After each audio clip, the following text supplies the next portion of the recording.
হোলির কথা শুনে বকুল হাসে কই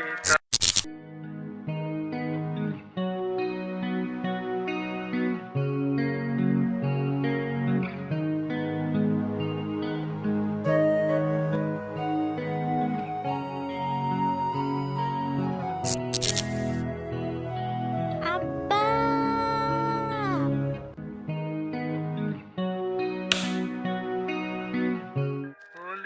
৭০ বছর ধরে রহিম আফরোজ আলো ছড়াচ্ছে প্রতিটি জীবনে। প্রজন্মের পর প্রজন্ম ধরে রহিম আফরোজ কেবলমাত্র একটি পাওয়ার সলিউশন নয়, এটি আশা ও অগ্রগতির এক উজ্জ্বল প্রদীপ। ৭০ বছরের গৌরবময় ঐতিহ্য, অসীম সম্ভাবনার ভবিষ্যৎ।